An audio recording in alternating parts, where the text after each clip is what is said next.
Chapter 80. The Stealer of Life. Deuteronomy chapter 24, verse 7. If a man be found stealing any of his brethren of the children of Israel, and maketh merchandise of him, or selleth him, then that thief shall die, and thou shalt put away evil from among you. Deuteronomy chapter 24, verse 7. This law is a restatement of Exodus chapter 21, verse 16, but with a difference. The Exodus law bans the slave trade and requires a mandatory death sentence for anyone engaged in the practice. In Deuteronomy, the law specifies the children of Israel, that is, no covenant member could be enslaved. Both texts refer to forcible enslavement, and thus both foreign and native enslavement are banned. There is an exception to this law in that anyone unable to pay a debt was required, if he could not repay it, to work it off as a bondservant. The length of such a servitude was brief. Since debts were limited to 6 years, any unpayable debt would be a fraction of the 6 years. In the Ten Commandments, we are told very bluntly, "Neither shalt thou steal." Deuteronomy chapter 5, verse 19. If the theft of property is very strictly forbidden by many texts in the law, how much more is the theft of people banned? This applies to young and old, male and female. This is a very strong statement of the ban. The main purpose of kidnapping in antiquity was enslavement. In our time, the purpose is to gain ransom, and in many cases, it is a political reprisal and, at the same time, a demand at times for money or for the release of criminal prisoners. In the Hebrew, the kidnapper is called the stealer of life. This term explains why the death penalty is required. To steal a family member is to destroy the life of the person stolen, and also to shatter his family. The kidnapper, the enslaver, is the stealer of life.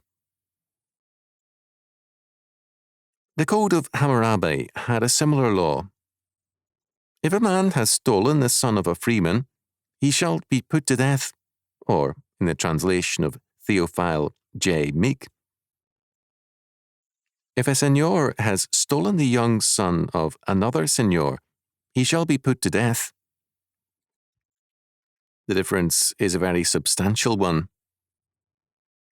The Code of Hammurabi made such kidnapping and enslavement illegal only where a freeman or seigneur or a nobleman was involved.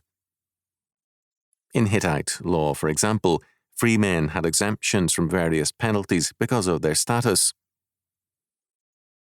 194. If a free man cohabits with several slave girls, sisters and their mother, there shall be no punishment. If blood relations sleep with the same free woman, there shall be no punishment. If father and son sleep with the same slave girls or harlot, there shall be no punishment. 200a. If a man does evil with a horse or a mule, there shall be no punishment. He must not appeal to the king, nor shall he become a case for the priest. If anyone sleeps with a foreign woman, and also with her mother or her sister, there will be no punishment. In such cultures, criminal law restrained the lower classes and gave license to the upper classes. As against this, biblical law protects everyone. The freedom of Christendom cannot be explained apart from God's law. From the alien law codes of antiquity, we see that the life of most people was unrelieved exploitation. When scholars talk about the similarity here of God's law and Hammurabi's code, they falsify history. Kidnapping for enslavement was a common part of non-Christian cultures even until recently, and is far from gone now. A man's freedom means security from theft and from enslavement. Modern enslavement is often indirect. It can be by taxation, by the destruction of sound money, and by various other means.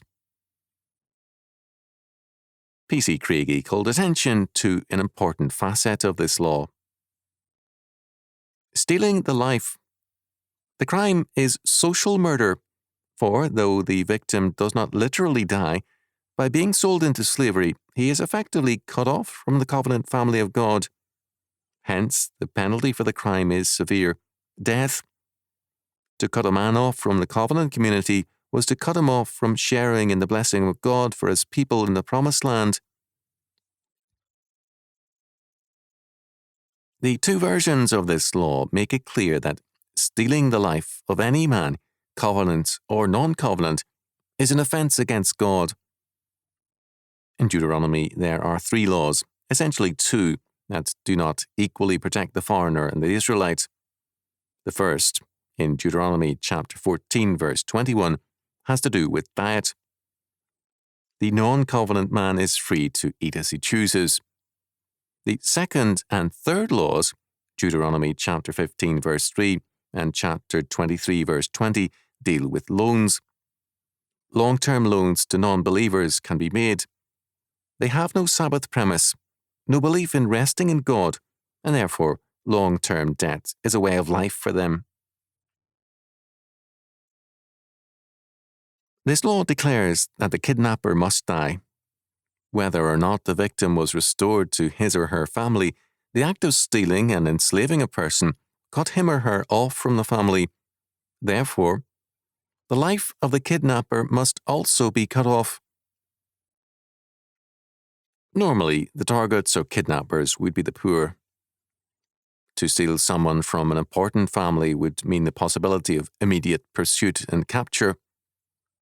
This law therefore protects the poor. It protects families who had neither the means to pursue the slaver nor the importance to arouse the authorities to quick action. By making enslavement a capital offence, it made pursuit and capture more important to the civil authorities. It is a curious fact that the rabbis limited the meaning of this law. They held, the victim must have been seen by witnesses in the hands of the kidnappers and also have been sold before this crime was punishable by death. This is a curious fact. It does not include the victim's testimony. A man could sell himself into a voluntary servitude, but no other man could sell him. Men can and do enslave themselves, but this does not entitle other men to coerce them into slavery. This text was used by the English clergy in fighting against and ending the English slave trade. As one great Christian leader of that era, Thomas Scott, wrote,